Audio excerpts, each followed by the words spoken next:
tendo amado os seus que estavam no mundo, amou-os até o fim. Durante a ceia, tendo já o diabo posto no coração de Judas Iscariotes, filho de Simão, que traísse a Jesus, sabendo este que o Pai tudo confiara às suas mãos, e que ele viera de Deus e voltava para Deus, levantou-se da ceia, tirou a vestimenta de cima, e tomando uma toalha, cingiu-se com ela. Depois deitou água na bacia, e passou a lavar os pés aos discípulos, e enxugar-lhes com a toalha com que estava cingido. Aproximou-se, pois, de Simão Pedro, e este lhe disse: Senhor, tu me lavas os pés a mim? Respondeu-lhe Jesus: O que eu faço, não sabes agora, compreendê-lo-ás depois.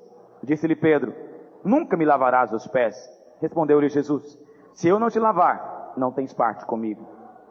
Então Pedro lhe pediu: Senhor, não somente os meus pés, mas também as mãos e a cabeça. Declarou-lhe Jesus: Quem já se banhou, não necessita de lavar senão os pés, quanto ao mais está todo limpo. Ora, vós estáis limpos, mas não todos. Pois ele sabia quem era o traidor. Foi por isso que disse: Nem todos estáis limpos. Depois de lhes ter lavado os pés, tomou as vestes, e voltando à mesa perguntou-lhes: Compreendeis o que vos fiz? Vós me chamais o Mestre e o Senhor, e dizeis bem, porque eu sou. Ora, se eu, sendo o Senhor e o Mestre, vos lavei os pés, também vós deveis lavar os pés uns dos outros. Porque eu vos dei o exemplo, para que, como eu vos fiz, façais vós também. Em verdade vos digo que o servo não é maior do que o seu Senhor, nem o enviado maior do que aquele que o enviou. Ora, se sabeis estas coisas, bem-aventurados sois se as praticardes. Não falo a respeito de todos vós, pois eu conheço aqueles que escolhi. É antes para que se cumpra a Escritura: aquele que come do meu pão levantou contra mim o seu calcanhar. Desde já vos digo, antes que aconteça, para que quando acontecer creiais que eu sou. Em verdade vos digo, quem recebe aquele que eu enviar, a mim me recebe, e quem me recebe, recebe aquele que me enviou. Precioso isso, não é mesmo, irmão? Quem recebe aquele que eu enviar, a mim me recebe. Qualquer pessoa que nos recebe está recebendo o Senhor Jesus mesmo. 21. Ditas estas coisas, angustiou-se Jesus em espírito e afirmou: em verdade vos digo que um dentre vós me trairá. Então os discípulos olharam uns para os outros, sem saber a quem ele se referia. Ora, ali estava conchegado a Jesus um dos seus discípulos, a quem ele amava. Quem é esse discípulo aqui, meus irmãos? É João. Na verdade, em nenhum lugar do Evangelho de João, João menciona o seu próprio nome. Todas as vezes que ele vai falar o nome dele, ele fala aquele discípulo a quem Jesus amava. Eu penso que essa era a maneira que João gostava de ser conhecido, não é? Esse era o título dele. Muitas pessoas gostam de ser conhecido porque tem uma profissão, outros porque são pastores, outros gostam de ser conhecido porque tem um título, alguns gostam de ser chamados por isso e por aquilo outro. Mas eu vou te dar uma sugestão: faz igual João, o melhor título que tem é esse é o discípulo a quem Jesus amava. Então, a partir de hoje, alguém perguntar para você: escuta, qual que é o título que você mais gosta? Eu gosto mais é desse, aquele discípulo a quem Jesus amava. Quantos aqui podem dizer isso de si mesmo? Porque o Senhor de fato nos ama, e podemos aconchegar nele, como João fazia, não é? Eu estava lendo um livro de um irmão que ele só assina as cartas assim. No final de cada carta, ele não coloca o nome, ele escreve apenas: assinado, o discípulo a quem Jesus ama.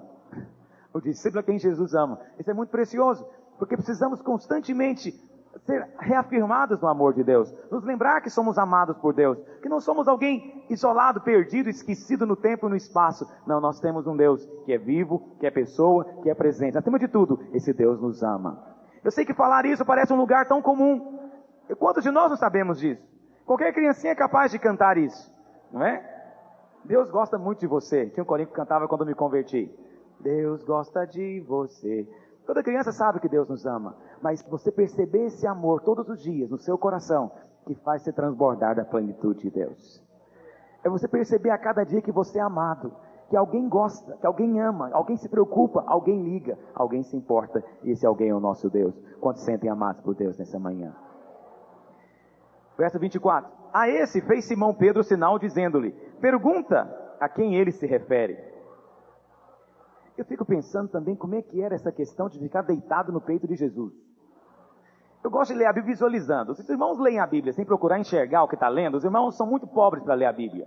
Se você quer ter riqueza na palavra, você tem que aprender a ver. E eu lendo esse texto, eu fico pensando como será que João estava reclinado no peito de Jesus.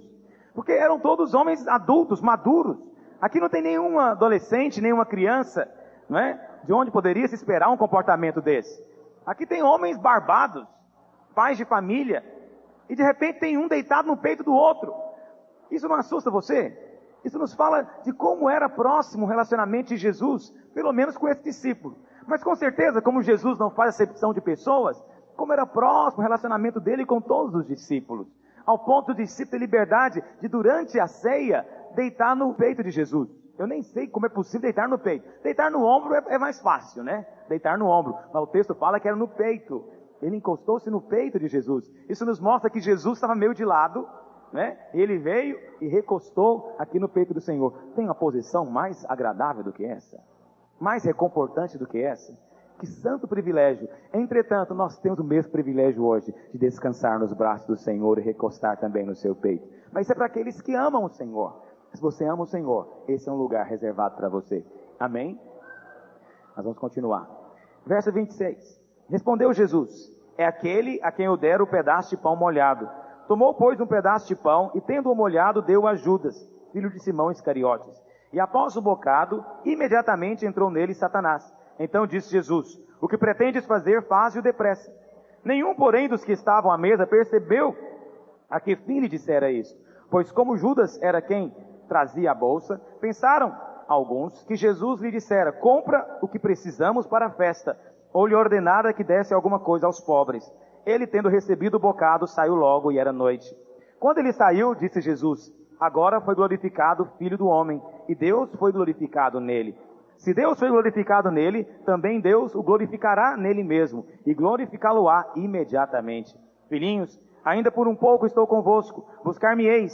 E o que eu disse aos judeus, também agora vos digo a vós outros: para onde eu vou, vós não podeis ir. Novo mandamento vos dou, que vos ameis uns aos outros, assim como eu vos amei, que também ameis uns aos outros. Nisto conhecerão todos que sois meus discípulos, se tiverdes amor uns aos outros. Vamos ler todos juntos, versos 34 e 35? Novo mandamento vos dou, que vos ameis uns aos outros, assim como eu vos amei, que também vos ameis uns aos outros. Nisto conhecerão todos que sois meus discípulos, se tiverdes amor uns pelos outros. Como é que você seria reconhecido como discípulo de Jesus? Pela sua roupa? Seu linguajar? Misericórdia, né? O crente gosta de falar essa gíria, né? O crente tem uma maneira peculiar de falar. Mas Jesus não disse que seríamos reconhecidos como discípulo. Podemos ser reconhecidos como membro de igreja, como crente, como membro de igreja pentecostal, não é por causa do nosso cabelo, por causa da nossa roupa, por causa de carregar a Bíblia debaixo do braço. Essas coisas identificam, mas não nos identificam como discípulos. Para ser identificado como discípulo não tem nada exterior, é interior. Temos que amar uns aos outros. Quando amamos, esse é o selo e esse é o sinal, a evidência de que nós somos discípulos do Senhor Jesus. Verso 36. Perguntou-lhe Simão Pedro: Senhor, para onde vais? Respondeu Jesus: para onde vou não podeis seguir agora, mais tarde, porém, me seguirás. Replicou Pedro: Senhor, por que não posso seguir-te agora? Por ti darei a própria vida. Respondeu Jesus: darás a tua vida por mim? Em verdade te digo, que jamais cantará o galo, antes que me negues 3 vezes. Duro ouviste Jesus, não é? Bem, irmãos, o que eu gostaria de compartilhar com os irmãos em particular é a respeito do versículo 1 até o versículo 11. Porque do versículo 12 em diante, é apenas uma aplicação do que Jesus fez. No Evangelho de João, todos os acontecimentos e todos os fatos são simbólicos, são sinais. Ou seja, enquanto no Evangelho de Mateus, de Lucas, de Marcos, Jesus conta parábolas, e essas parábolas então ilustram verdades espirituais, no Evangelho de João não temos parábolas. Jesus não conta nenhuma parábola no Evangelho de João, pelo contrário, os seus atos representam lições. Tudo aquilo que João conta que Jesus fez, na verdade, a intenção não é falar do literal, mas é falar do significado espiritual daquilo. Nós estamos agora diante de uma questão interessante, o lavar os pés. Existem algumas igrejas que têm o lavar os pés como se fosse uma doutrina. E eles estabelecem isso, de tal maneira que eles, toda ceia, todo culto de ceia, eles lavam os pés uns dos outros. Não tenho nada contra lavar os pés uns dos outros. Na verdade, isso é uma coisa muito boa. Deveríamos fazer isso frequentemente. Queria até estimular isso em nossos grupos, em nossas células. Sabe, líder, querido e amado líder, no dia da ceia no seu grupo, seria muito bom se você lavasse os pés dos seus irmãos e dos seus discípulos. Porque Jesus fez isso no dia da ceia. Aquele está sentado à mesa para a ceia. Só que antes da ceia, ele resolveu lavar os pés dos seus discípulos. Mas isso não pode ser uma lei, porque se virar um legalismo, perde o sentido. Isso teria que ser uma expressão do nosso amor, da nossa transparência, do desejo de servir aos nossos irmãos. Se assim for, vai ter valor e vai produzir um resultado espiritual. Mas não por lei, não por uma tradição, não por um ritual. Não, esse ritual, na verdade, não tem nenhum valor. Mas alguém pode dizer, pastor, se Jesus então não queria que nós praticássemos esse ritual de maneira natural e mecânica, por que então ele estabeleceu ou ele fez isso? Foi só para ensinar uma lição de humildade? Existem tantas maneiras de demonstrar uma humildade. Por que Jesus escolheu justamente essa? É uma pergunta boa. Na verdade, nada é por acaso na palavra de Deus. Portanto, lavar os pés tem um significado muito maior do que o literal. Ele tem um significado espiritual. Por que eu digo isso para os irmãos? Porque Jesus falou para Pedro. Quando chegou a vez de lavar os pés de Pedro, Pedro falou o que para ele? Senhor, o Senhor não vai me lavar os pés nunca. E o Senhor falou o que para ele? Pedro, é o seguinte, eu quero dar uma lição de humildade, Pedro. Você tem que deixar lavar seu pé para mostrar o tanto que eu sou humilde. O Senhor não falou isso para ele. Mas falou o quê? Uma palavra muito dura. Se eu não lavar você, você não tem parte comigo. Que coisa séria. Se eu não lavar os seus pés, você não tem parte comigo. Você não é meu discípulo, você não anda comigo, você não tem nada a ver comigo. Portanto, esse lavar os pés ali era algo muito sério. Aí Pedro, percebendo a gravidade da coisa, falou, Deus que me livre de ficar longe do Senhor. Então não me lava só os pés, me lava o corpo inteiro. Me lava inteiro, porque eu não quero ficar sem o Senhor. Muito peculiar, muito próprio do Pedro. Mas o Senhor respondeu para ele uma afirmação extremamente misteriosa. Olha o que ele fala no verso 10. Declarou-lhe Jesus, quem já se banhou não necessita de lavar senão os pés. Quanto ao mais, está todo limpo. Ora, vós estáis limpos, mas não todos. E ele falava isso referindo a Judas. Que coisa interessante. Portanto, apesar dele ter lavado os pés de Judas também, Judas não estava limpo. Apesar de ter lavado os pés, ele não estava limpo. Ou seja, se você não foi lavado inteiro, não adianta lavar os pés. Mas se você foi lavado inteiro, a necessidade agora é só de lavar os pés. O que é esse lavar inteiro? Esse lavar inteiro aqui naturalmente se refere ao sangue de Jesus. Ou seja, quem já foi lavado dos seus pecados, não precisa mais ser lavado novamente. Mas tem que lavar apenas os pés. Agora, quem não foi lavado ainda pelo sangue do Cordeiro, quem ainda não tem parte com Jesus, quem ainda não está ligado nele, como um ramo ligado no tronco da videira, esse não adianta lavar os pés. Portanto, Jesus mostra aqui que lavar os pés significa algo mais. O que significa lavar os pés? Vou dizer para você em linhas gerais. Lavar os pés significa remover de nós toda a sujeira do pecado. Mas preste atenção, sujeira do pecado não é igual ao pecado. Uma coisa é você estar contaminado com o pecado. Outra coisa é estar sujo por causa do pecado. Diga, o significado de lavar os pés é remover a sujeira do mundo e da carne.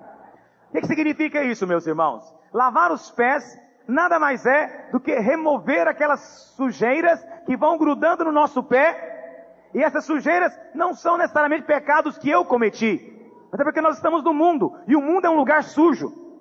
O mundo é um lugar corrompido. E nós, mesmo sem pecarmos, involuntariamente nos relacionamos com situações, com pessoas que nos contaminam. E por isso precisamos de ser lavados. Em outras palavras, precisamos de lavar os pés uns dos outros.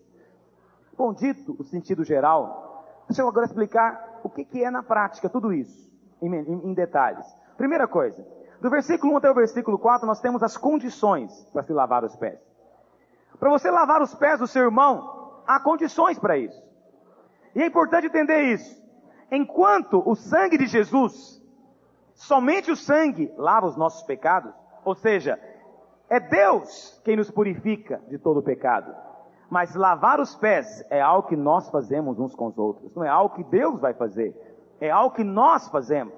Daí a importância dos relacionamentos. Daí a importância das reuniões. Daí a importância da comunhão. Porque o lavar os pés é para permitir a comunhão entre os irmãos. Nós não temos condição de ter comunhão se os nossos pés estão contaminados. Vou explicar isso com mais detalhes. Mas primeiro, as condições para lavarmos os pés uns dos outros. Primeira coisa, no versículo 1 diz que Jesus os amou até o fim. Não é assim que está na sua Bíblia? E tendo amados, os amou até o fim.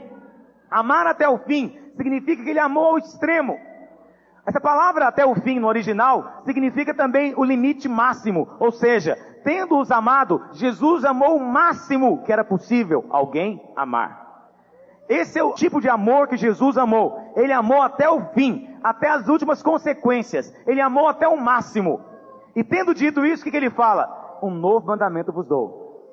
Que vos ameis uns aos outros, não mais como a si mesmo, mas que vos ameis uns aos outros como eu vos. E como é que ele nos amou, meus irmãos? O máximo. Ele amou o máximo. Ele amou até as últimas consequências. Ele amou até não ter mais outra coisa que ele podia fazer. Ou seja, ele fez tudo. Esse é um mandamento dificílimo, duríssimo. Porque amar ao próximo como a si mesmo é coisa da lei. E já fomos libertos da lei. Não somos mais obrigados a cumprir nada que diz respeito à lei. Pastor, mas nada?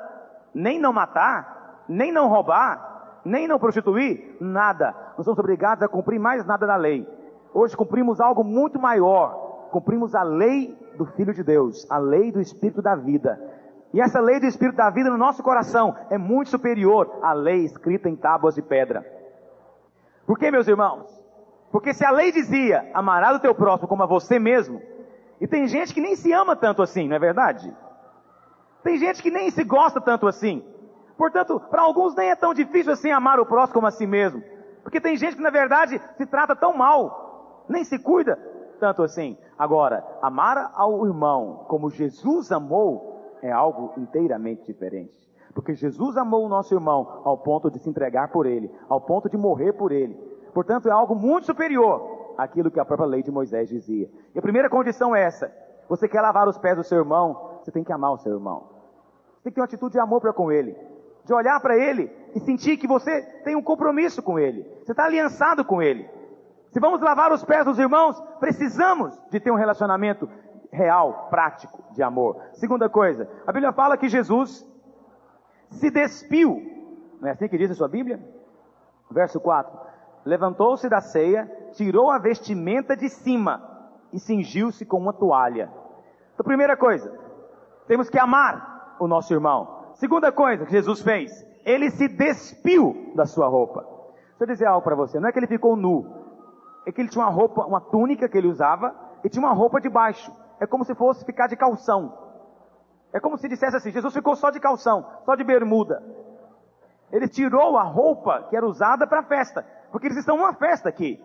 Vieram para uma festa, diz a Bíblia. É a festa da Páscoa. Ou seja, a festa mais importante dos judeus. Estão reunidos para um banquete, para uma festa. Daqui a pouco eles vão comer o cordeiro. Daqui a pouco eu vou partir o pão e vão celebrar a nova aliança. Mas Jesus, antes disso, ele tira a sua túnica, tira a sua roupa. Isso me faz lembrar muito Davi e Jonatas. Quando Davi foi fazer uma aliança com Jonatas, o que ele fez? Se despiu. Ambos se despiram das suas túnicas, da sua armadura, daquilo que estava sobre eles. Na Bíblia, despir-se da sua túnica significa despir-se da sua glória, despir-se das suas realizações, despir-se daquilo que você julga ser. Nós não podemos servir e lavar os pés do nosso irmão se nos colocamos na postura de superioridade a ele. Quantas vezes nos colocamos superiores aos irmãos? Quantas vezes nós achamos que conhecemos mais de Deus do que o nosso irmão e olhamos ele por cima?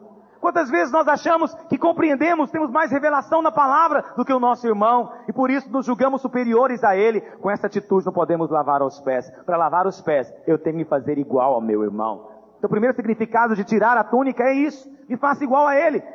Se eu sou um médico, eu agora não tenho mais título de médico, eu sou apenas um irmão lavando os seus pés. Sabe, se eu sou um soldado, eu não vou lavar os meus pés com a farda, porque isso intimida, isso traz constrangimento, isso não nos coloca numa posição de igual para igual, antes nos afasta, nos distancia. Mas eu me dispo da minha túnica, daquilo que está sobre mim. E quando eu faço isso, eu posso de fato ter comunhão genuína com meu irmão. Mas a segunda coisa que nos fala tirar a túnica, meus irmãos, é que não é apenas despir-se das suas realizações, do seu nome, da sua glória. Significa também que você é totalmente transparente, não tem nada para esconder. João diz lá em 1 João capítulo 1, versículo 7 e 8, diz o seguinte: se você não anda na luz, você não pode ter comunhão com seu irmão. A única maneira de ter comunhão na igreja é andando na luz. Aqueles que não são transparentes, aqueles que sempre estão vestidos, se ocultando, né, não querem se mostrar, têm medo de se mostrar, porque tem medo da rejeição, ou porque tem medo de tanta coisa, de ser ferido, ou sei lá o quê. Não podemos nos relacionar com base no medo. Mas se nós fazemos assim, não podemos ter comunhão uns com os outros. Por isso Jesus, primeira coisa, amou os discípulos. Amou os que eram seus até o fim. Nós temos que amar também o nosso irmão até o fim. Eu sei que pregar isso parece algo tão distante. Nos acostumamos tanto a ouvir o diabo dizendo que essas coisas são possíveis mais. Nos acostumamos tanto a ouvir o diabo dizendo que amor é uma fantasia, que amor é uma coisa que nós ouvimos os pregadores dizendo, mas que ninguém vive, que ninguém pratica. Meu irmão, isso é mentira, mentira maligna, mentira do diabo, porque o Espírito de Deus foi derramado nos nossos corações. Deus mesmo derramou do seu amor dentro do nosso coração. Aquele que é nascido de Deus ama. Diga, eu sou nascido de Deus. Eu carrego dentro de mim o Espírito de Deus. Diga, o Espírito de Deus é amor. Diga, ser cheio do Espírito é ser cheio de amor. Quantos são cheios do Espírito aqui? Não tem jeito de ser cheio do Espírito e não ser cheio de amor, porque Deus disse, Deus é amor. Não foi isso que João disse? Deus é amor. E o Espírito Santo é Deus. É Deus ou não é? Então ser cheio do Espírito é ser cheio de Deus também. Então ser cheio do Espírito é ser cheio de amor. Portanto, ninguém pode dizer que está cheio do Espírito e não ama, porque se ele não amar é mentira. Ele está apenas com uma mímica espiritual. Ele está apenas fazendo uma coreografia religiosa. Mas ele não tem a realidade. Por isso, não aceite o diabo falar que o amor não está em você. O amor está em mim. Eu só preciso de usá-lo, exercitá-lo. Quantos dizem amém nessa manhã? E nós estamos aqui no dia de ceia para isso. Nós viemos testemunhar que nós amamos os nossos irmãos. E que nós não andamos sozinhos, mas que nós andamos em comunhão perfeita uns com os outros. Mas não é apenas o amor. Jesus também se despiu, saiu da sua glória, da sua posição, sendo Deus se fez homem, despiu-se da sua glória, despiu-se da sua majestade, despiu-se, saiu do seu trono de glória, saiu do seu esplendor de majestade e se fez homem. A palavra do Senhor diz que ele se fez um homem e nele não havia aparência nenhuma, ele se fez um homem comum, ele era apenas um Jesus. Naquela época Jesus era igual José, igual João hoje, é apenas um Jesus, um dos milhares que existia. Não havia nada de especial nele, nem no nome dele, nem na família dele, nem na casa dele, nem nos discípulos dele, nada de especial. Um homem comum, como qualquer um de nós, se despiu para vir ter comunhão conosco, porque ninguém podia ter comunhão com Deus que manifestou no Monte Sinai. A palavra do Senhor diz que lá no Monte Sinai havia trombetas, havia barulho de anjos, terremoto, raios, trovões. Meus irmãos, a Bíblia fala que era uma cena tão aterrorizante que as pessoas sentiram medo de chegar perto. Aquela é a glória de Deus. Homem nenhum poderia ter comunhão com Deus daquela maneira. Homem nenhum poderia chegar perto do Rei da Glória daquela maneira. Mas Jesus saiu daquele monte. Ele saiu do monte do Senhor. Ele saiu da sua glória, da sua posição e se fez homem.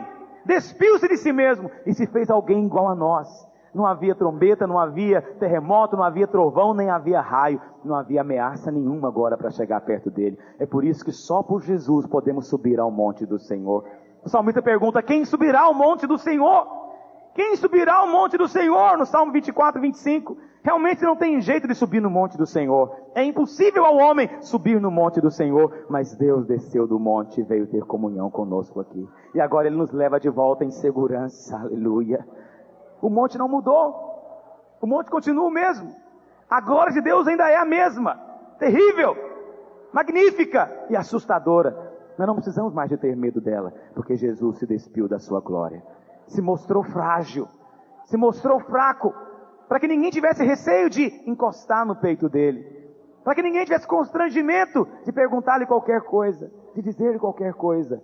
Essa é a glória. Para a gente lavar os pés, temos que seguir as pegadas que Jesus nos deixou. Quantos dizem amém nessa manhã? Mas ele não fez apenas isso. Terceira coisa, depois de se despir da sua túnica, ele se vestiu de uma toalha. Na verdade, o texto fala que ele se amarrou. Ele amarrou uma toalha na cintura. E amarrar sempre nos fala de prender-se. De certa maneira, nós somos escravos uns dos outros. A liberdade cristã é uma coisa paradoxal. Na verdade, você já foi liberto da lei, você já foi liberto do pecado, você já foi liberto do mundo. Você pode agora fazer todas as coisas. Mas ao mesmo tempo que fomos libertos dessas coisas todas, agora, como o amor de Deus foi derramado no nosso coração, nós nos prendemos aos nossos irmãos. Agora, a maior parte das coisas que eu faço por causa dos meus irmãos. E a maior parte das coisas que eu deixo de fazer por causa dos meus irmãos. Jesus diz no capítulo 17, em favor deles, eu me santifico. Jesus se santificava não por causa do Pai, porque não havia separação nenhuma entre ele e o Pai. Se santificava por causa dos irmãos. Deixa eu dizer algo para você. A minha comunhão com Deus não depende de nenhuma obra que eu tenha que fazer. Mas eu me santifico. Sabe por quê? Por causa dos irmãos. Porque eu amo os irmãos. E eu sei que se eu me santifico, vou poder ser instrumento de Deus para ser bênção, para falar na sua vida, para transformar a sua vida. Deixa eu dizer algo para você. Há muita coisa que nós fazemos e deixamos de fazer por causa dos irmãos. Porque nos prendemos. Não somos mais livres. Somos livres sim do pecado, somos livres sim do diabo, do mundo, mas agora somos escravos uns dos outros, servos uns dos outros. Não fazemos mais aquilo que nos agrada, mas em primeiro lugar procuramos fazer aquilo que agrada o nosso irmão. Não procuramos mais o nosso próprio interesse, procuramos o interesse do nosso irmão. A felicidade não é um produto, é um subproduto. Ela acontece quando nós buscamos a felicidade do nosso irmão. Quando buscamos o prazer do nosso irmão, encontramos o nosso próprio. Quando buscamos o conforto do nosso irmão, encontramos o nosso próprio. Quando buscamos satisfação dos nossos irmãos, encontramos nossa própria satisfação. E o Senhor falou algo muito forte no meu espírito, que o Senhor atendeu o nosso jejum nesses dias. E sabe por que o Senhor atendeu o nosso jejum nesses dias? Porque nós não fizemos para nós mesmos. Porque quando buscamos avivamento, nós buscamos para a salvação das almas. E quando fomos fazer a campanha para orar, não fizemos por nós, mas fizemos por causa dos outros, nossos familiares, da nossa casa. Não precisamos de fazer isso. Não precisamos de buscar nada pelos outros. Já somos salvos, já temos a vida de Deus. Mas por que nós escolhemos seguir o exemplo de Jesus? De não buscar o seu interesse, mas buscar o interesse do Pai e a salvação das vidas. O Senhor disse que Ele atendeu o nosso clamor. Mas diz mais ainda. O Senhor diz que Ele vai dar aquilo que você não pediu e aquilo que você não buscou. Ele vai conceder aquilo que você considerou segundo lugar, segundo plano, porque você se dispôs a ter uma postura de vicário, diz a Bíblia. Vicário. Vicário significa alguém que se morre no lugar do outro. A morte de Jesus foi vicária. A morte vicária, a morte substitutiva. No lugar, Ele morreu no nosso lugar. Nós também entramos na morte no lugar de alguém, no lugar de muitas pessoas. E eu quero dizer para você que isso está anotado diante de Deus para a eternidade. Isso é muito precioso. Porque aquelas coisas que você não está nem esperando, Deus vai começar a fazer na sua vida. São doces surpresas que o Senhor tem guardado para você nesses dias.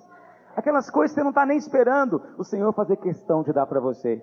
Aquelas coisas pelas quais as pessoas lá fora fazem campanhas, e buscam, e estribucham para receber. O Senhor diz que Ele vai dar para você sem você nem estar pensando, nem buscando. Porque Ele vai dar por causa da graça. Porque o Senhor se agrada do seu povo. Aleluia. Aleluia. Não é bom agradar a Deus, meus irmãos? Não é bom sentir que Deus se agrada de nós também? Bom, primeiro princípio são as condições. Segunda coisa, como lavar os pés? Verso 5. A palavra do Senhor diz que Jesus deitou água na bacia e passou a lavar os pés dos discípulos. Na Bíblia, água significa 3 coisas. Diga, água simboliza 3 coisas. O Espírito Santo, a palavra e a vida de Deus. Ou seja, o Zoe, a vida eterna, é água também na Bíblia. Então presta atenção. A água simboliza 3 coisas.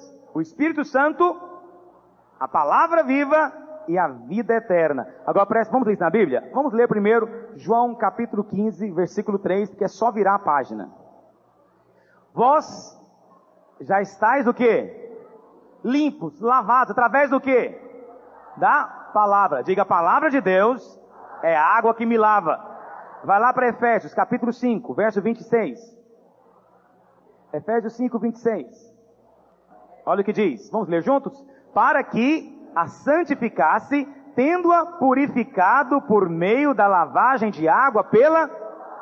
Então como é que o Senhor Jesus lava a sua igreja? Pela palavra. Cada vez que eu estou aqui falando para os irmãos estão sendo lavados.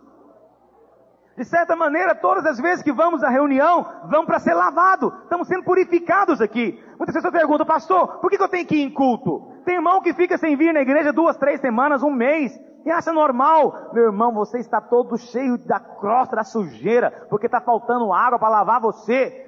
Se a palavra viva de Deus for liberada entre nós, você vai sair daqui de dentro mais leve, mais tranquilo e arejado. Quantos sentem isso quando sai daqui da reunião? Sente de verdade ou quer sentir? Porque se você sente, é porque a água foi liberada. A água da palavra. Essa água, diz a palavra de Deus no versículo seguinte, que tira o quê? Mancha e tira o quê? Ruga. O que é isso? Essa é uma água tão poderosa que, primeiro, ela tira sujeira. Segundo, ela tira mancha. Mancha é mais do que sujeira. Mancha é algo que mesmo depois de lavado, continua. Mancha é uma sujeira persistente.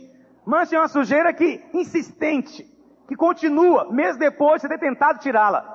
Isso nos fala de pessoas que volta e meia estão caindo, volta e meia estão caindo, volta e meia estão caindo. Isso é uma mancha na sua vida. É mancha porque você não consegue se livrar dela. Mas a palavra de Deus, a verdade de Deus liberta você nas nossas reuniões. O que mais? Tira ruga. O que é ruga? Ruga é sinal de velhice. E velhice na Bíblia simboliza sinal de morte. Em outras palavras, a ruga é sinal de que estamos morrendo. É sinal de morte. Isso significa que a noiva do Senhor Jesus não pode ter ruga, porque nela não pode ter morte. Porque Deus é inimigo da morte. A morte tem que ser vencida. Na nossa vida não pode ter morte. Na nossa casa não pode ter morte. Nas reuniões da igreja não pode ter morte. O que é morte? Morte é uma sensação. Você sabe quando algo está morto e quando algo está vivo, ainda que você não consegue explicar. Você sabe quando tem uma reunião viva e quando tem uma reunião morta. Não me refiro à emoção, nem me refiro a manifestações, me refiro a uma sensação interior. Uma coisa é a vida, outra coisa é a morte. Deus abomina a morte. A palavra do Senhor diz que o último inimigo a ser vencido, quem é, meus irmãos?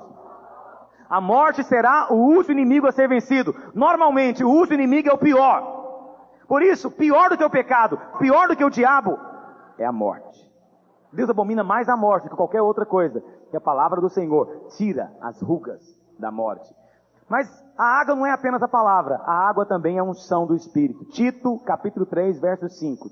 Tito, capítulo 3, verso 5. Olha o que diz. Não por obras de justiça praticadas por nós, mas segundo a sua misericórdia, Ele nos salvou. Diga, salvou. De que jeito? Mediante o lavar, regenerador e renovador do... Então o Espírito Santo também é a água que nos lava. A unção também é água. Ou seja, a água que o Senhor Jesus está lavando os pés dos discípulos é a água da palavra, é a água do Espírito. Mas também é a água da vida, que é o oposto da morte. Lá em João 19:34, volta lá para João. Quando Jesus estava na cruz, já morto, um soldado chegou e enfiou uma lança do seu lado. E do lugar que o soldado enfiou a lança, do ferimento saiu o que, meus irmãos? Sangue e água. São as duas coisas, as duas provisões de Deus. O sangue para purificar o pecado, para te mover as coisas negativas. E a água para nos dar as coisas positivas, para nos dar a vida eterna. Muito bem. Mas Jesus falou que essa água deve estar numa bacia. Ou seja, olha, meus irmãos, não adianta nada ter a água nos outros. Não adianta nada que a unção seja dos outros, a palavra é dos outros. Não, nós precisamos de ter um depósito em nós para poder lavar os pés dos nossos irmãos. Nós precisamos de ter um depósito dessa água, que é a unção de Deus, do Espírito de Deus, a palavra viva no nosso coração. E o coração é essa bacia. O nosso Espírito é esse reservatório, de onde nós devemos tirar para poder purificar o nosso irmão. Esse segundo princípio, nós lavamos é com água. Terceiro princípio, para que nós lavamos? Lavamos para remover o pó da terra. Aqui agora vamos compreender na prática o significado de lavar os pés. Por que precisamos de despir de nós mesmos? Por que precisamos de amar o nosso irmão? Por que eu preciso de usar essa água? Aqui agora o motivo, vou contar para você qual que é. Primeiro motivo, porque precisamos tirar o pó do nosso pé. Isso tem dois aspectos. Primeiro aspecto, quem é que foi criado do pó da terra? Sim, o homem, mas qual parte do homem? O corpo, a carne. Na palavra de Deus, o nosso corpo está lá em Gênesis. Vamos ver isso lá na Bíblia? Abre lá em Gênesis. Gênesis capítulo 2, verso 7. Então formou o Senhor Deus ao homem do pó da terra. O corpo do homem foi formado do pó da terra. Muito bem, o que significa isso na prática? Para compreender melhor, temos que ler o capítulo 3. Olha o capítulo 3, verso 14. Quando Deus foi amaldiçoar a serpente depois do pecado, Deus falou o que para ela? Olha o que diz. Então o Senhor Deus disse à serpente: visto que isso fizeste, maldita és entre todos os animais domésticos, e o és entre todos os animais selváticos. Rastejarás sobre o teu ventre e farás o que, meus irmãos? Comerás pó. Cobra come pó, meus irmãos? Minhoca pode até comer terra, mas cobra não come terra, pelo que eu saiba. Cobra é carnívoro, não é verdade? Ora, como é que Deus falou que a cobra iria comer pó? Porque esse pó aqui não é literal. Esse pó aqui é a carne do homem. Comida de serpente é a carne. Todas as vezes que você está na carne, você está alimentando um demônio na sua vida. Atrás de cada pecado tem um demônio. Atrás do pecado de adultério tem um demônio pomba-gira, demônio de sensualidade. Atrás do pecado da mentira tem um demônio de mentira. Atrás do pecado da bebida tem um demônio da bebida. Portanto, não adianta simplesmente lutar contra o pecado. Temos que expulsar o demônio que está ali, aninhado, comendo aquela comida. As pessoas cultivam demônios perto de si, sem perceberem. Se você soubesse que cada pecado que você reincide, que você repete, que você torna a cair nele, se soubesse que cada pecado desse alimenta um demônio, você mudaria o seu comportamento. Você mudaria a sua maneira de ser. Muitas pessoas trazem demônio para dentro de casa e não percebem, porque demônios se alimentam do pó da terra. Portanto, o pó significa carne. Ora, qual que é a parte do nosso corpo que se suja de pó quando nós caminhamos? Os nossos pés. É por isso que Jesus lavou os pés, para tirar o pó. E que pó é esse, portanto? Esse pó é a sujeira da carne. Mas presta atenção, não é um pó meu mesmo. Não é um pecado meu mesmo. É o pecado lá de fora. É o pecado dos outros. Vou explicar melhor para você compreender isso. Por exemplo, você é vendedor. O Magno está aqui. O Magno é vendedor. O Magno, como vendedor, ele é obrigado a se relacionar com todo tipo de gente. É ou não é, Magno? Aí o Magno chega numa empresa que ele foi lá para vender o produto dele. Está vendendo tinta ainda. Então ele vende tinta. Ele chegou para vender o produto dele. Aí o cliente dele começa a falar: "Ei, Magno, já ouviu a última piada do papagaio?" Aí o Magno fala: "Não ouvi, nem quero ouvir, sai para lá, seu imundo, em nome de Jesus." Vai vender alguma coisa, meus irmãos? Vai ganhar um bufetão, se brincar. Ora, se o Magno quiser vender, tem que fazer o quê? Não ouvi não. Não ouvi não. Bom, eu vim aqui tratar de vendas com você, mas se você faz questão de contar, qual que é? Ele é obrigado a ouvir a piada. É pecado ouvir a piada? É pecado ou não é, meus irmãos? Não. Ainda mais que ele nem queria ouvir. Ele vai vender para o sujeito. Para vender para porco, às vezes eu tenho que entrar no chiqueiro, fazer o quê? Faz parte da vida. Mas acontece, depois de ouvir a piada, ele fala: "Puxa vida, olha aí, fui ouvir esse negócio, não sai da minha cabeça, estou contaminado com isso. Me sinto contaminado, me sinto sujo." Ainda que ele não pecou, o pecado do outro gruda no pé dele. O que acontece? Aí ele vai no outro cliente, o cara é um pornógrafo. O cara fala palavrão o tempo todo. De cada 3 palavras, 2,9 palavrão. Tem gente assim ou não tem, Magno? Aí você chega lá, o cara já fala, já vomita em cima de você, aquele monte de palavrão. E você é obrigado a ouvir, você quer vender pro sujeito. Aí depois você sai da loja dele, você fala: "Oh, acho que você tem de orar, porque esse cara falou tanto palavrão, credo." Nunca sentiram isso, não? Isso faz parte. Tem muitos irmãos que falam assim: "Ah, pastor, você é um bem-aventurado, você fica o dia inteiro na igreja, você não se contamina com essas coisas." Isso também é um engano. Eu também me contamino. Porque as pessoas vêm conversar comigo, e vêm conversar o quê comigo? Problema contamina. O pecado não é meu, mas contamina. Outro dia uma irmã chegou contando que o marido tinha batido nela. E ela foi contando, mas me deu uma raiva do marido dela. Eu tive vontade de dar um couro nesse sujeito. Estou contaminado, me contaminei. Eu não pequei, porque o sentimento natural de indignação contra essas coisas é normal. Eu não pequei, mas depois eu fico contaminado. Eu falo: "Ai, meu Deus, eu tenho que jogar isso fora." Não é verdade? Quer dizer, é claro que os irmãos têm que vir aconselhar, não é nenhuma crítica. Mas eu também tenho que aprender a lavar e ser lavado. Todos nós estamos no mundo. Às vezes andando na rua, de carro, você passa e vê um outdoor com a mulher nua. Ora, não é pecado, você nem queria ver, mas olhou, se contaminou, porque o mundo é sujo. Às vezes vem televisão, você está vendo televisão, a intenção sua é uma, mas a televisão está cheia de sujeira e vem e contamina você. O que acontece? No final do dia você se sente, parece que insensível, não tem vontade de orar. parece que seu espírito está assim embotado, parece que você não consegue fluir. Quantos já sentiram isso alguma vez? Todos têm que erguer a mão, porque isso aí todo mundo sente. Aí o diabo fala pra você está mal, você é carnal, você é não sei o quê, é por isso que está sentindo assim. Vou contar para você hoje, é mentira do diabo, isso é normal. Um dia inteiro, trabalhando ao lado de um colega. Aí tem outro caso, né? Tô vendo ali o irmão trabalhando no banco. Ele é obrigado a relacionar o dia inteiro, às vezes, com um colega. E o colega vai viajar com ele, né? Trabalho de viajar, né, irmão? Então você viaja junto com alguém. E o seu colega vai durante 3, 4 horas falando só abobrinha no seu ouvido. Porque você até prega para ele, mas por que você prega? Você é obrigado a ouvir também o sujeito, né? No final do dia você está contaminado. Você chega em casa, você não quer orar, você não quer cantar, você não quer nada. O que tem que fazer nessa hora, meus irmãos? Lavar os pés. Quando nós lavamos os pés, volta o frescor novamente. Já aconteceu alguma vez, você está andando descalço e os seus pés estão sujos, não te dá uma gastura? Tem gente que não tem isso, né, infelizmente. Mas você lava os pés, ou então lava as mãos, já dá uma sensação melhor, de maior conforto, de frescor. É isso que Jesus quis ensinar. Nós estamos no mundo, o nosso pé está andando pelo mundo, e o nosso pé é que gruda a poeira do mundo, e essa poeira vai grudando em nós de tal maneira que nos torna impossível depois ter comunhão com Deus. Nós não pecamos, o pecado não é nosso, mas a sujeira grudou em nós, impede a comunhão. Precisamos de ser lavados uns pelos outros. Agora, como é que nós somos lavados? Somos lavados pela água. Água do quê? Água da palavra, água do Espírito, água da vida eterna. Ou seja, se o Magno chega em casa, senta no sofá e fala: Zuleika, vem cá, minha filha, você deve estar melhor do que eu. Vem cá, lava os meus pés aqui. Ele não está querendo dizer que ela vai lavar literalmente os pés dele.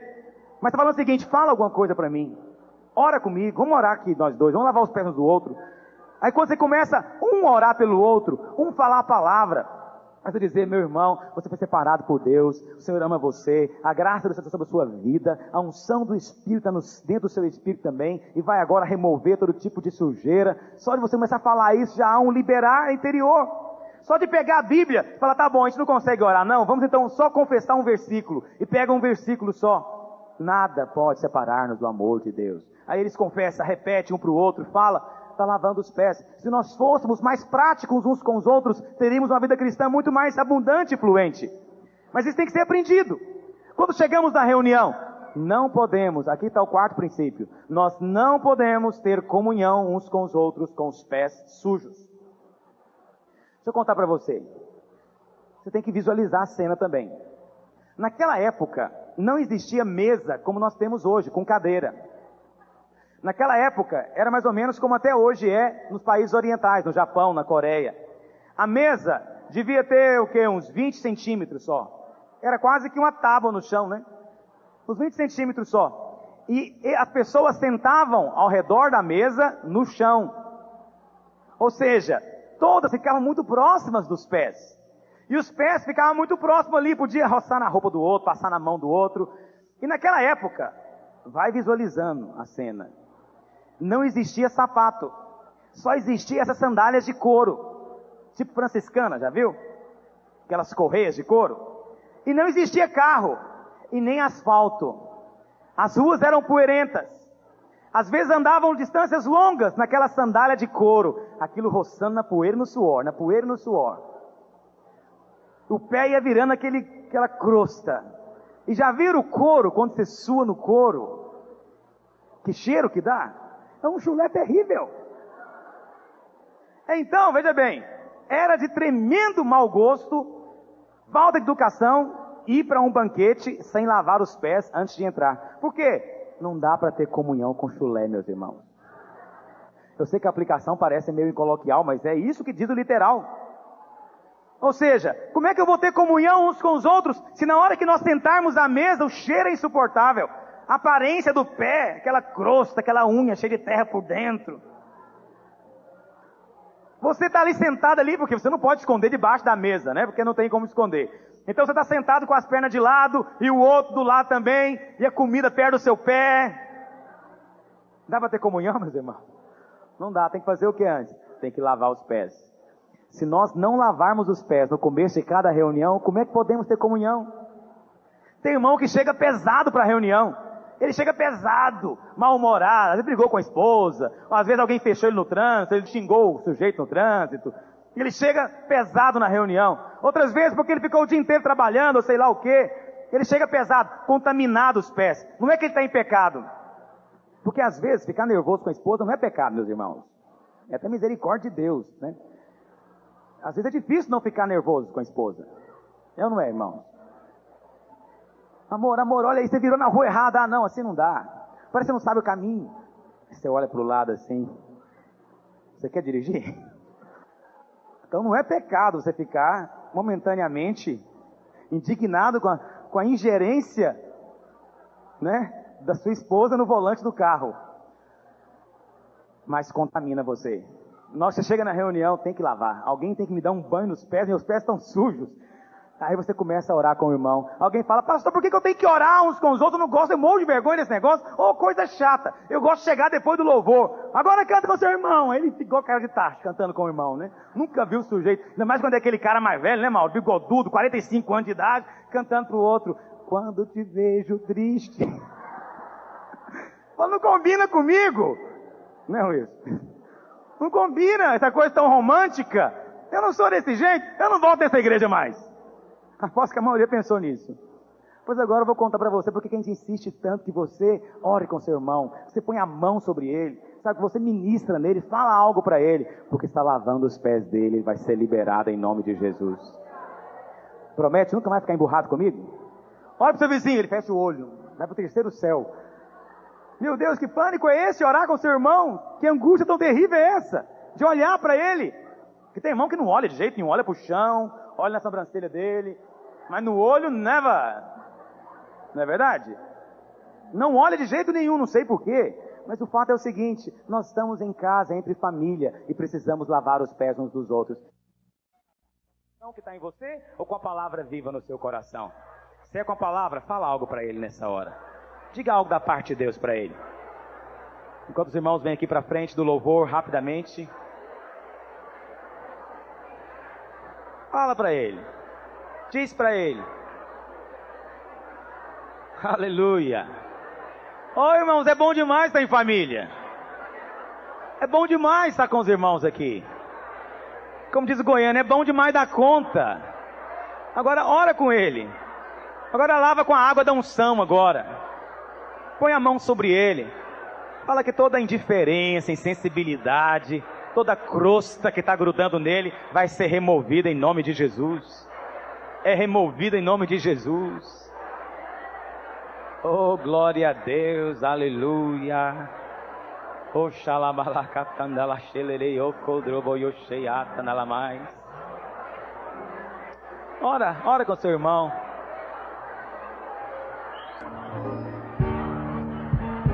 Um só Deus, um só Senhor, uma só fé, um só amor, um só batismo, num só Espírito mediador.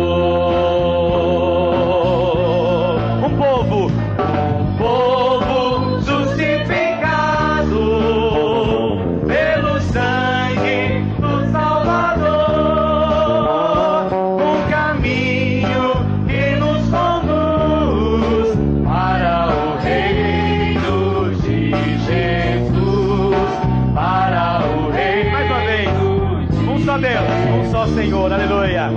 Um só Deus, um só Senhor, uma só fé, um só. Os servos podem distribuir os elementos. Um só batismo, num só Espírito mediador. Um povo justificado pelo sangue do Salvador, um caminho que nos conduz para o reino de Jesus, para o reino de Jesus. Nem a morte, nem a vida, e nem mesmo os anjos, nem os principados e potestades podem separar-nos do amor de Deus que está nosso Senhor. Nem a fome, a nudez ou perigo algum, nem a tribulação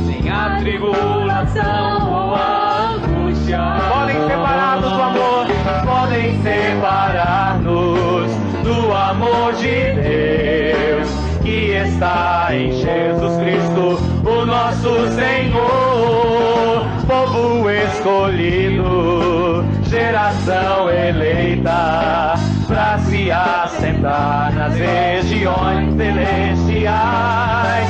Somos intocáveis, inseparáveis do amor de Deus, o nosso Pai. Mais uma vez, nem a morte, nem a vida, e nem mesmo os anjos, nem os principados, potestades podem separar-nos do amor de Deus que está em Jesus Cristo, o nosso Senhor. Nem a fome ou a nudez ou perigo algum, nem a tribulação ou a angústia podem separar-nos do amor de Deus, que está em Jesus Cristo, o nosso Senhor. Povo escolhido, geração eleita, pra se assentar nas regiões celestiais. Somos intocáveis, inseparáveis do amor de Deus, o nosso Pai. Tem um corinho antigo, irmãos, que eu gosto muito de cantar. Aquele, quando terminar essa vida e lá no céu eu chegar, por causa da graça do Senhor. Nós estamos aqui hoje por causa dessa graça maravilhosa. Nós merecíamos era a condenação, merecíamos a morte, mas Ele nos deu todas as coisas. Nos abençoou com toda sorte e bênção espiritual. Nos fez seus herdeiros, né? Nos uniu nele, com Ele. Nos fez participantes da sua natureza, do seu reino. Vamos sentar com Ele no seu trono de glória e vamos reinar com Ele. Isso é a graça do Senhor, meus irmãos.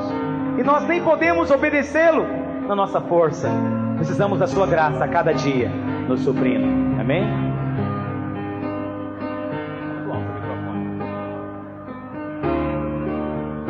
Quando terminar essa vida e lá no céu eu chegar, haverá uma multidão de... Você vai estar lá. Aleluia. Vai ser outra ceia. E perguntarão a uma voz, voltados para mim.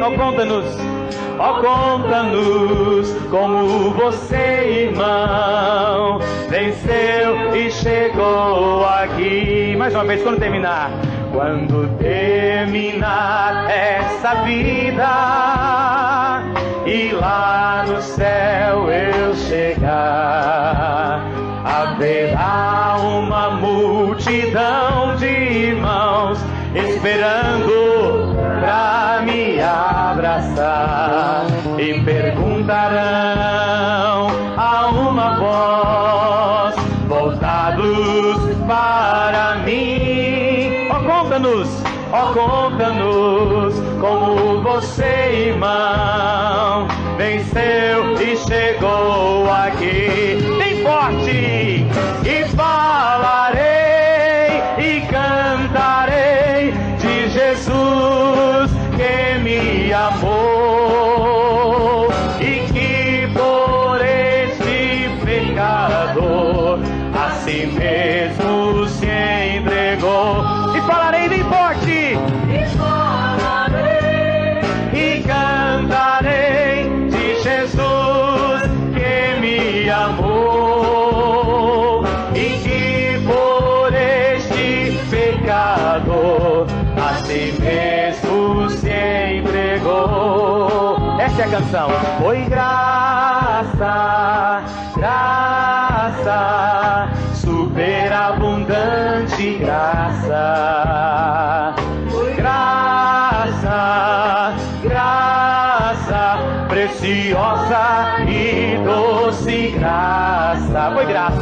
Foi graça, irmãos, graça, irmãos. Eu vos digo que foi assim. Foi só pela graça de Jesus que eu venci e cheguei aqui. Os irmãos se lembram que eu preguei aqui há 2 semanas atrás? Quantos estavam aqui ouvindo da graça? Eu falei para os irmãos definição de graça, vou repetir para você. Graça significa que não tem nada que eu possa fazer para Ele me amar mais. Nada que você faça vai fazer Ele amar mais você. Já amo você o máximo. Mas graça também significa que não tem nada que eu possa fazer para Ele me amar menos. Não importa o que você faz, você não pode diminuir o amor de Deus por você. Não importa o que deixa de fazer, não pode alterar esse amor. É isso que é graça. Foi graça, graça, superabundante graça. Esse é o amor de Deus. Graça, preciosa e doce graça. Foi graça, irmãos, graça, irmãos. Eu vos digo que foi assim. Foi só pela graça de Jesus que eu venci e cheguei aqui. E falarei, e cantarei de Jesus que me amou e que por esse pecador a si mesmo se entregou. E falarei, oh Santo Deus, de Jesus que me amou e que por esse pecador a si mesmo se entregou. Foi graça, graça, superabundante graça. Foi graça, graça, preciosa e doce graça. Foi graça, irmãos, graça, irmãos. Eu vos digo que foi assim. Diga isso. Foi só pela graça de Jesus que eu venci e cheguei aqui. Foi só pela graça de Jesus que eu venci e cheguei aqui.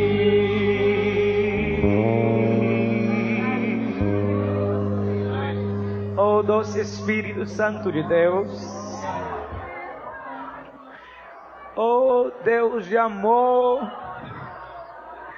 Nessa manhã, enquanto tomamos do pão e do cálice, abre os olhos do teu povo para compreender a dimensão do teu amor, para compreender a altura, profundidade, comprimento.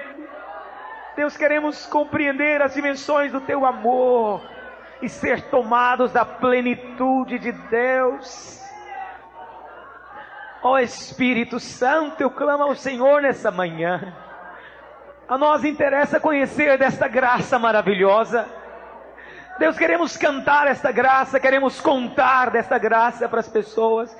Senhor, queremos espalhar essa mensagem das boas novas da tua graça, do teu amor tão grande por cada um de nós, porque tu não desistes de nós.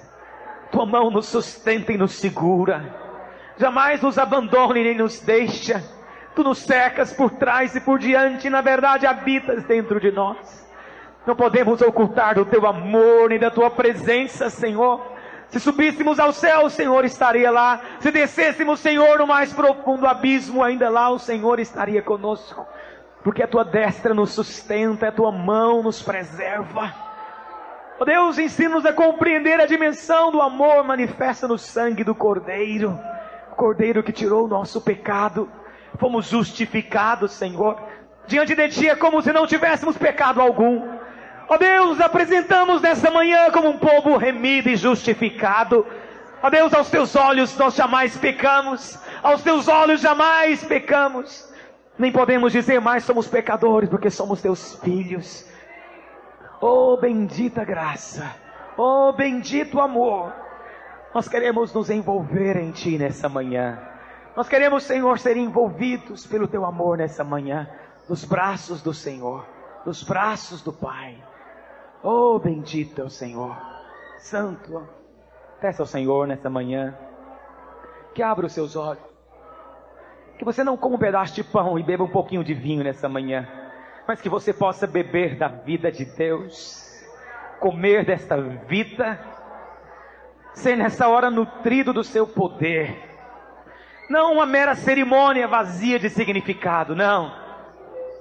Algo vivo, uma seiva viva, que está circulando dentro de nós e em nosso meio nesta hora. Um único pão. Oh, bendito és. Oh, bendito és. Derramamos o nosso coração diante de Ti. Derramamos a nossa alma diante do Teu trono. E Te louvamos pela bênção da cruz. Porque foi subindo como um renovo perante Ele, como raiz de uma terra seca. Não tinha aparência nem formosura. Olhámos-lo, mas não havia nada que nos agradasse. Mas Ele certamente tomou sobre si as nossas dores e as nossas transgressões levou sobre si. O castigo que nos traz a paz estava sobre Ele, e pelas suas pisaduras nós fomos sarados. Ó Deus, abre os nossos olhos.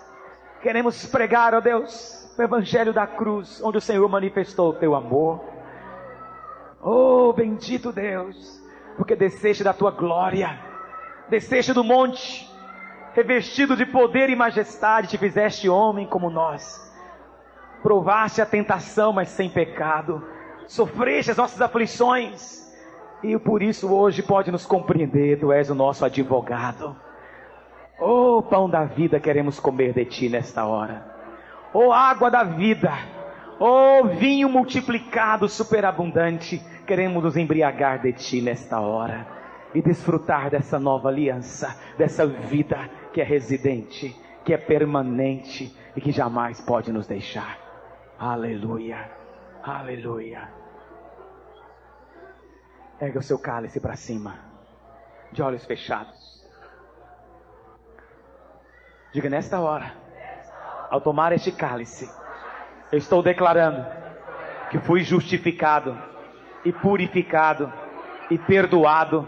Sobre a minha vida não há condenação, não há acusação e nem há culpa.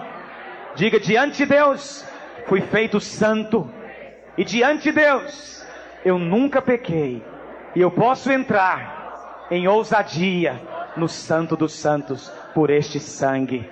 Diga, ao tomar este cálice, estou declarando que estou em aliança com meu Deus. O que é dele é meu, e o que eu sou e o que eu tenho é dele. Diga, eu declaro nesta hora que toda voz de acusação do diabo é calada, porque eu venço o diabo pelo sangue do Cordeiro que me purificou e me lavou, e eu tenho paz com Deus. Pega o seu pão. Diga, eu declaro que pelas suas pisaduras eu fui sarado. Diga, eu fui enxertado nesta videira. Eu sou um ramo da videira.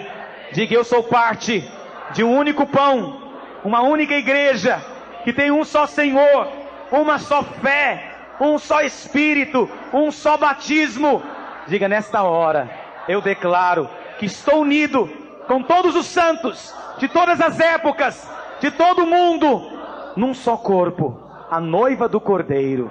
E ao comer este pão, eu estou declarando, vem Senhor Jesus, vem Senhor Jesus, Maranata, Maranata, vem Senhor Jesus, Nós, teu povo, te ansiamos e te aguardamos.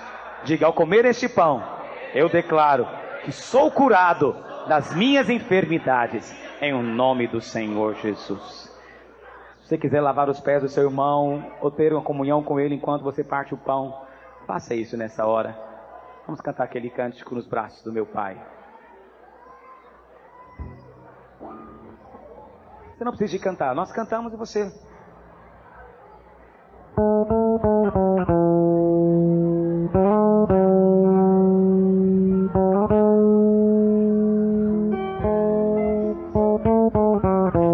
Aleluia.